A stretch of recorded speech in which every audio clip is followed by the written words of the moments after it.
लूका की मार्फत लिखा गया इंजीली बयान उसका 13वां बाब और उसकी पहली आयत से। आप लोगों के पास जो तर्जुमा है मेरे पास आज NIV उर्दू का है, तो उसमें से मैं पढ़ूंगा।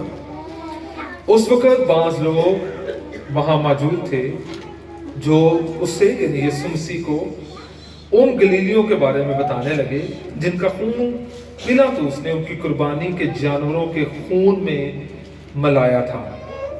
और उसने जवाब में उनसे कहा, क्या तुम ये समझते हो कि इन गलीलियों का ऐसा बुरा अंजाम इसलिए हुआ कि वो बाकी सारे गलीलियों से ज्यादा गुनहगार थे? मैं तुमसे कहता हूं कि नहीं, बल्कि अगर तुम भी तौबा ना करोगे तो सब के सब इसी तरह हलाक होगे। या क्या वो 18 जिन पर सलोम का बुर्ज गिरा, वहां पर शलोम लिखा हुआ है, और वो दब मरे, यरूशलेम के बाकी बशिंदों से ज्यादा कसूरवार थे? मैं तुमसे कहता हूं नहीं, बल्कि अगर तुम तौबा ना करोगे तो तुम सब भी इसी तरह हलाक होगे। छठी आयत। इसके बाद यीशु ने उन्हें ये तमसील सुनाई। किसी आदमी ने अपने पाकिस्तान में अंजीर का दरख्त लगा रखा था। वो उसमें फल ढूंढने आया मगर ना पाया। तब उसने बागबान से कहा, देख, मैं पिछले 3 बरस से इस अंजीर के दरख्त में फल ढूंढने आता रहा हूं और कुछ ना पा सका। इसे काट डाल, ये क्यों जगह घेरे हुई है? लेकिन उसने जवाब में उससे कहा, मालिक, इसे इस साल और बाकी रहने दे, मैं इसके इर्द गिर्द खुदाई करके खाद डालूंगा। अगर ये आइंदा फल लाया तो खैर, वरना इसे कटवा देना। पाक कलाम को पढ़े सुने जान पर खुदावंद की बरकत हो, खुदावंद का शुक्र हो, आमीन। कलाम मुकद्दस में से अभी हमने जो तिलावत की है, ये लूका की अंजील, लूका मुकद्दस लूका जो है उसने सारे वाक़या को देखा है और उसको बयान किया है। और ऊपर वाले में वो कह रहा है कि कुछ लोग हैं जिन्हें पिलातुस ने उनके कुर्बानी के जानवरों के साथ क्या कर दिया है, कत्ल कर डाला था। यानी कि वो हैकल में कुर्बानी के जानवर लाए हैं और शायद कोई ऐसी बगावत थी, कुछ इस तरह हुआ था, रिसेंटली कुछ वाकया हुआ है। अब हमें ये नहीं पता कि यीशु मसीह के होते हुए या यीशु मसीह के पहले हुआ था, लेकिन गलीली उसे बताने लगे कि कुछ ऐसा हुआ है कि जो पिलातुस है, जो गवर्नर है, रूमी जो गवर्नर है, उसने क्या किया कि यहाँ पर बहुत सारे यहूदी थे जो आए हुए थे कुर्बानी करने, और उनको उनके जानवरों के खून के साथ उनका खून मिला डाला था। चूंकि उस गवर्नर का काम पूरे इलाके में अमन कायम करना था, और अगर वो अमन कायम करने में नाकाम रहता है तो बादशाह जो कैसर है वो बहुत सख्त है।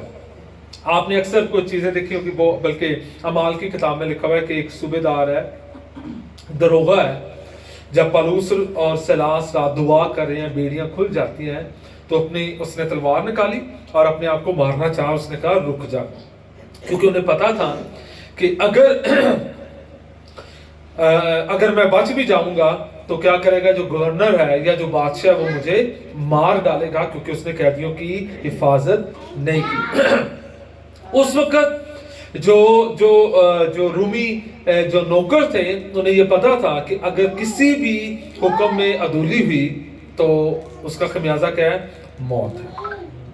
इसलिए यहां पर भी उसने क्या किया, गवर्नर ने कहा बजाय बल्कि इसके कि मेरे गले में फंदा है, मैं इनको काट डालूंगा, और उसने उन लोगों को काट डाला। अब यीशु मसीह उनसे ये सवाल करने लगे, मुझे ये बताओ, क्या वो बाकी सारे जो गलील के रहने वाले उनसे ज्यादा गुनहगार हैं? आपका क्या ख्याल है? जिन्हें कत्ल किया गया, जिन्हें मारा गया, कई दफा कोई रोड एक्सीडेंट हो जाए, कोई बुरी मौत हो जाए, बीमारी, तल्ख बीमारी हो, कैंसर जैसी बीमारी हो, तो हम कहते हैं ये बड़े गुनाहगार था। आपके ज़हन में आता है, हमारे कल्चर में ऐसे आम बातें होती हैं। तो उस वक्त भी उनके जहन में ये आ रहा था कि ये बाकी सारे लोगों से क्या है जी, ज्यादा गुनहगार है। और यीशु मसीह ने कहा ऐसी बात नहीं है। हर शख्स जो आदम और हवा से पैदा हुआ है वो गुनहगार है। वो गुनाहगार इसलिए नहीं है कि वो गुनाह करता है, वो गुनहगार इसलिए कि वो पैदाइशी गुनहगार है। समझ आ रही है? वो इसलिए गुनहगार नहीं कि वो गुनाह करता है इसलिए गुनहगार है, बल्कि इसलिए कि वो है ही गुनाह में। ठीक है। और दाऊद नबी कहते हैं मैनू विच गुनाह दे जमिया मेरी माई। ठीक है। और हमने इस पे भी एक दफा एक पादरी साहब आए थे, तो उन्होंने इसकी जो बैकग्राउंड बताई कि शायद उसका जो बाप था दाऊद का, वो समझ रहा था ये बदकारी की औलाद है, इस वजह से वो समझ रहा था, इसलिए वो कहता है कि बदकारी ऐसा वट एवर जो भी है, हम सब क्या कि जी गुनाह में पैदा हुए हैं और गुनाह की श्रेष्ठ हमारे अंदर है। सो गुनाह हमारे अंदर है, तो इसलिए हम गुनहगार। यीशु मसीह कह रहा है बात तो ये है ही नहीं है। हाँ, जरूरी बात यह है कि इस गुनाह के बदन में रहते हुए हमें तौबा करने की जरूरत है, और अगर हम भी तौबा नहीं करेंगे तो सब इसी तरह हलाक हो जाएंगे। यीशु मसीह ने यह पेश गोई की थी गलील के लोगों के लिए, हैकल के लोगों के लिए, और फिर सन 70 में जो तीतस, जो उर्दू में तीतस कहते हैं, टाइटस जो बादशाह था वो आया, ये भी रोमी गवर्नर था, और इसने आकर हैकल की ईंट से ईंट बजा दी, यानी कि उसने हैकल की बुनियादों को भी उखाड़ा और उसके अंदर जो सोना था वो भी निकाला, और लोगों को कत्ले आम करके उसने वहां से लूट मार करके चला गया, क्योंकि इन्होंने फिर रोमी गवर्नमेंट के खिलाफ क्या की थी? बगावत की थी। तो यीशु मसीह ये कह रहे हैं कि तौबा करना ज्यादा जरूरी है। मौत हमें आएगी, चाहे हमें कैंसर में आ जाए, चाहे हमें कोई बम से उड़ा दे, चाहे हमें कोई कत्ल कर दे, चाहे हमें कोई भी इल्जाम लगाकर आपको मार दिया जाए, मौत तो सबकी आनी है, लेकिन मौत के बाद आपने कहां पर जाना, ये ज्यादा जरूरी बात है। फिर यीशु मसीह एक और आगे किस्सा बताते हैं। फिर वो उन्होंने कहा कि आपको पता है, ये शलोम या सलोम का बुर्ज गिरा, तो बहुत सारे जो यरूशलेम के बाशिंदे थे वो उसके नीचे आ गए और वो मर गए। अभी भी मिस्र में जो पिरामिड्स जिसे हम कहते हैं, आज भी इंसान दंग है, इतने इतने ऊंचे बड़े बड़े पत्थरों के साथ उन्होंने उस वक्त के इंसान ने कैसे बनाया। आज भी अकल हैरान है, दंग है। लेकिन अगर खुदा न खास्ता कोई पत्थर गिरता था तो जितने लोग नीचे आते थे वो मर जाते थे। अब यीशु मसीह फिर उनको कह रहा है कि ये जो आपने बुर्ज जो बनाया है, ये जो इतनी जबरदस्त आपने सिटी बनाया, जो इलाका बनाया है, इसमें क्या हो गया जी? एक पत्थर नीचे गिरा और लोग नीचे आकर मर गए, यरूशलेम के बंदे थे। अब जो यहूदियों का कॉन्सेप्ट है वो ये है कि हम खुदा की चुनिंदा कौम है, इसलिए हम खुदा के खास लोग हैं। आप इंटरेस्टिंग फैक्ट एक ये भी है, वो ये कहते हैं कि यहूदी, ये विलियम बार्कले अपनी तफसीर में लिखते हैं, हर यहूदी का ये मानना है कि जब वो दफनाया जाता है, जब वो कब्र में उसको रखा जाता है, तो उसकी जो पार्टिकल्स हैं, जो उसका बॉडी है या जो हड्डियां हैं, गल सड़कर, वो यरूशलेम में आती हैं। ये उनका एक अकीदा है। ठीक है। और जब यीशु मसीह आएगा, उनको वो भी मसीहा पर ईमान रखते हैं, तो वो इसी मट्टी में से जिलाए जाएंगे। तो उनका कितना, वो यरूशलेम सिटी को वो इतनी अहमियत देते हैं। उनके नजदीक ये पाक सिटी है, उनके नजदीक ये नबियों का सिटी है, ये शहर बड़ा कीमती उसकी, और उनके नजदीक मुकद्दस है, और उसी मुकद्दस शहर में लोग मर गए। और फिर एक क्वेश्चन आया, क्या वो 18 बाकी लोगों से ज्यादा गुनहगार है? तो यीशु मसीह ने कहा नहीं, अगर तुम भी तौबा नहीं करोगे तो सब इसी तरह हलाक होगे। अब तौबा का लफ्ज हमारी आम जो आजकल समझा जाता है, रात भी मैं एक भाई के साथ बैठा था और वो कहता जी ये पादरी, ये तो पादरी, वो उसकी अपनी था, वॉट एवर जो भी था उसके साथ जो हुआ, या वॉट एवर जो भी है। लेकिन मैं उसको ये बता रहा था कि जो कुछ मर्जी है, आप कह रहे हो जी पादरियों को वो ये पैसे लेते हैं, ये लेते हैं। मैंने कहा मुझे बताओ, पादरियों को पैसा देना कलाम में लिखा हुआ है कि नहीं लिखा हुआ? अगर तो ये लिखा हुआ है तो फिर मेरा काम है। और फिर मैंने उसको ये कहा कि पादरियों को, सॉरी मैं ये कह रहा पादरियों को पैसा देना, मैं ये कह रहा खुदा ये कह रहा है, खुदा ये कह रहा है। ये हुक्म किसने दिया? खुदा ने दिया है कि किसी पादरी ने दिया? तो मैंने कहा फिर आप हदिये जब देते हो तो आप किसी पादरी को ना दो, आप किसको दो? खुदा को दो। सफर हमारा छोटा था, प्यास बहुत बड़ी थी, लेकिन मैंने कोशिश की इसको समझाने की। और आज भी बहुत ज्यादा जो मिसअंडरस्टैंडिंग है कलाम मुकद्दस के ताल्लुक से, तौबा के लफ्ज से है। 90s में तौबा का एक फिजा चली, कन्वेंशंस हुई, बहुत सारे लोगों ने क्या किया जी, तौबा की। बहुत सारे लोग खुदावंद के पास आए। अभी अगर पादरी कोई गिरता है तो पादरी खुदा नहीं है। आपकी बाइबल मुकद्दस में नबियों और रसूलों के ताल्लुक से लिखा हुआ है कि उन्होंने गुनाह किया और वो गिरे कि नहीं गिरे। तो जब वो गिरे तो फिर हम सब पर भी, सवाए एक हस्ती के जिस पर गुनाह ने गलबा डालने की कोशिश की, इब्लीस ने, हालात और वाकयात ने, मगर वो बेगुनाह रहा और वो जिंदा खुदा का बेटा यीशु अल मसीह है। आमीन। अब मैं ये नहीं कहता कि आप पादरियों को गिरे रहना चाहिए, मैं ये चाह रहा हूं कि अगर कोई गिरता है तो उसको उठाने वाले होने चाहिए। और अगर कलीसिया में कोई गिर जाए तो फिर जो पादरी का काम है और जो प्रेयर टीम है, जो चर्च की टीम है, उसका काम है कि उसको जाकर क्या करे जी, बहाल करे। आमीन आमीन। लेकिन होता क्या है, उसके लिए जो सुने आप उससे राब्ता करने की कोशिश करें, काउंसलिंग करने की कोशिश करें। पिछले दिनों अभी रिसेंटली मैं ZBS में था, वहां पर एक लेडी थी, शादीशुदा थी, बच्चे उसके जवान, लेकिन उसकी आवाज बड़ी अच्छी थी। वो जब वो नरेशन पढ़ती थी, कलाम पढ़ती थी और आउटस्टैंडिंग, फिर उसकी खिदमत बड़ी अच्छी थी। लेकिन एक गलत रिलेशन में गैर कौम के साथ करते करते करते वो इतनी आगे बढ़ गई। एक और थी हमारी सिस्टर, उससे मैंने पूछा क्या मसला हुआ, उसके हस्बैंड का कत्ल हुआ। तो फिर उसने मुझे बताया कि ये एक गैर मसीह के साथ रिलेशन में थी, उनके साथ मिलकर उस बंदे ने इसके हस्बैंड को क्या कर दिया, मार दिया। अभी ये बहुत सारे सोशल मीडिया पर भी ये बातें सारी चलना शुरू हो गई हैं। लेकिन मेरा दिल बड़ा टूटा, इसलिए कि वो खुदावंद में एक बहुत बड़ा सुरमा थी खुदावंद की, और इब्लीस ने किधर आके से पकड़ा और किधर जाकर उसे गिरा दिया। हमारे इर्द गिर्द बहुत सारे ऐसे लोग हैं जो नशा होना, गाली फ्रेब, लेकिन इन सबसे ऊपर जो अटैक है वो दुश्मन का अटैक है, वो शैतान का अटैक है, वो लोगों को पकड़ रहा है। वो हम तो कहते हैं ना वो बब्बर शेर की तरह, हम कहते हैं ये बब्बर शेर की तरह है, नहीं, वो बब्बर शेर ही बन जाता है, क्योंकि ऐसी बहुत सारी कीमती जानों का वो शिकार कर रहा है। अभी एक रात जब मैं बात कर रहा था, वो भाई मुझे कहते हैं मैं चर्च जाता हूं पर मुझे क्या आती है जी, बहुत ज्यादा नींद आती है। तो मैंने कहा यू आर अंडर अटैक। मैंने कहा मुझे अच्छा लगा कि आपने कम से कम एडमिट किया। मैंने कहा आप अपने पादी साहब को कहो आपके लिए दुआ करें। मैंने कहा इसका ये मतलब है कि आप अंडर अटैक हो।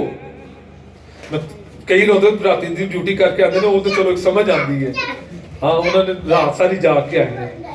लेकिन अगर रात को बंदा सोकर फिर भी जाकर चर्च में सोना शुरू कर दे तो इट्स मीन कि कोई प्रॉब्लम है, अंडर अटैक, आपको दुआओं की जरूरत है। सो शैतान जो सा इस वक्त वो बड़े बड़े, और देखे बाइबल मुकद्दस में उसने समसून को जाके पकड़ दिया, पकड़ा कि नहीं पकड़ा, और लिखा हुआ कि पीतल की जंजीरें उसे बांधी गई, बेड़ियों में उसको बांधा गया। इतना बड़ा सूरमा वो नीचे जा गया। दाऊद ने क्या किया, दाऊद भी गिर गया। लेकिन दाऊद पर, हर इंसान पर खुदावंद फजल करता है, उसको सेकंड चांस जरूर, चांस सेकंड नहीं मैं कहता, कई चांस देता है खुदा इंतजार कर रहा है कि हर एक की तौबा तक नौबत पहुंच जाए। और कभी किसी पे कोशिश करें उंगली मत उठाएं, आप कौन से अच्छे हैं, मैं कौन सा अच्छा हूं। हम सब पे किसने पर्दा डाला है, खुदा ने, ठीक है ना। अब वो कहते हैं कि अगर हमारी सोचें सामने आ जाती तो कितने फसाद होते हैं। कुछ शेर है, अभी 31 की व्यू आ जाएगा फेसबुक पे, ठीक है, नए साल के ताल्लुक से वो एक पोइट्री है मेरी फेसबुक पे, शायद शेयर हो जाए। तो मैं ये बताना चाह रहा हूं कि जो गुनाह है ये सबसे बड़ा दुश्मन है, और गुनाह को और इब्लीस को हम उतना ही इजी लेते हैं। उतना ही क्या लेते हैं जी, इजी लेते हैं।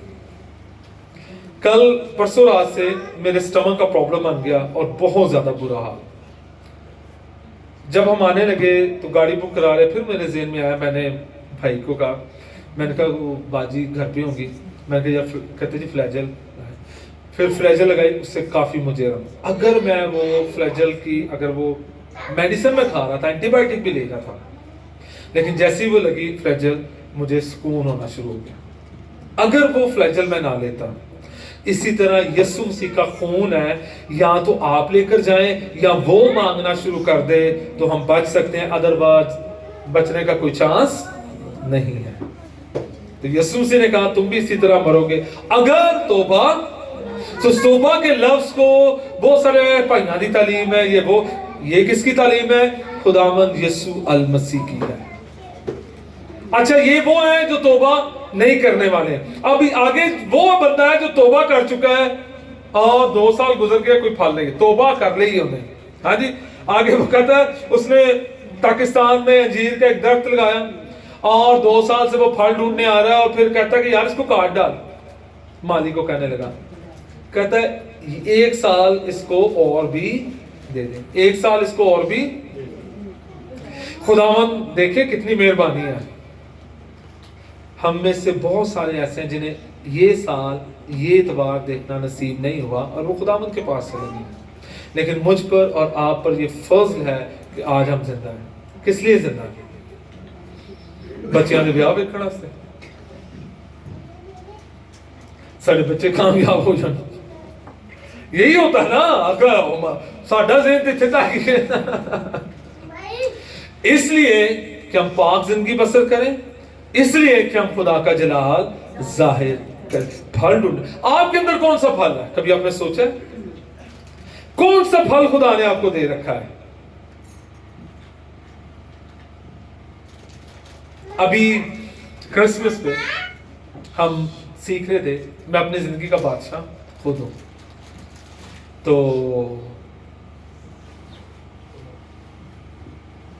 अभी हमने सेलिब्रेट किया यीशु मसीह की बर्थडे। अच्छा, जब बर्थडे होती है बड़ा अच्छा, 2-3 मैंने देखा, मुझे बड़ा अच्छा लगा। बर्थडे पे गिफ्ट किसको दिया जाता है?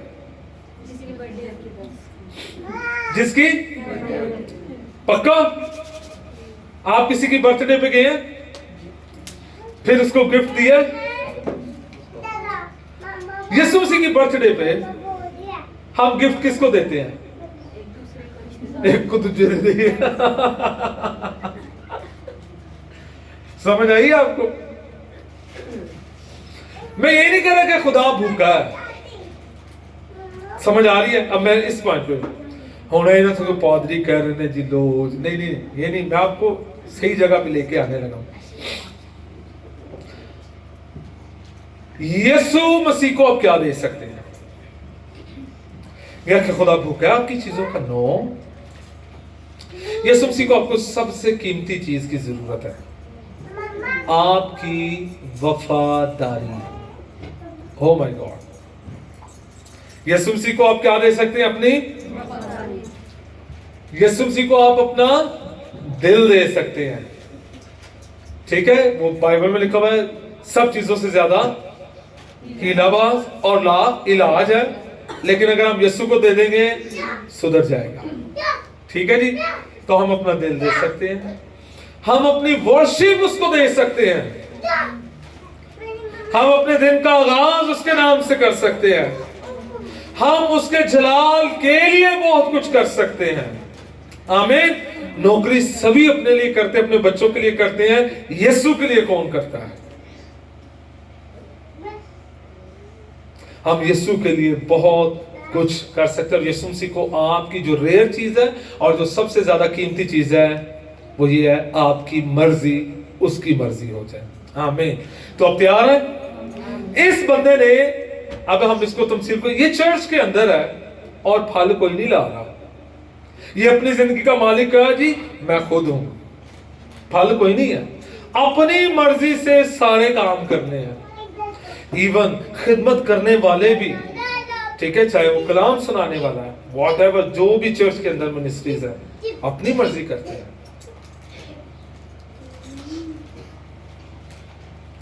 تو وہ خداوند کی طرف سے اجر پائیں گے. آپ کی کلام مقدس میں لکھا ہوا ہے کہ ہر ایک کا کام ٹیسٹ کیا جائے گا آگ کے ذریعے. کس کے ذریعے؟ اور جو گھاس ہے وہ جل جائے گی, لکڑی جل جائے گی. صرف کیا ہے, پتھر پر باقی کام جو رہ جائے گا. پتھر, پیتل, یہ رہ جائے گا. تو چیلنج آج یہ ہے, توبہ, ہم نے دوسروں کو توبہ تک لانا ہے, اور پھر کیا جی, اپنی زندگیوں میں پھل پیدا کرنا ہے. تو یہ چیلنج ہے آج اس سارے پیسیج کا. توبہ پہلے نمبر پہ, اور دوسرے نمبر پر ہم نے چرچ نہیں صرف جانا بلکہ چرچ جا کر اب اپنی زندگیوں سے خداوند کے نام کو جلال دینا ہے اور پھل بھی لانا ہے. تو کتنے تیار ہیں پھل لانے کے لیے؟ آمین. تیار ہیں آپ لوگ؟ تیار ہیں؟ ریڈی ہیں؟ ہاللیلویا. آئے اپنے سروں کو جھکاتے اپنی زندگیوں پر غور کرتے ہیں اور کہیں گے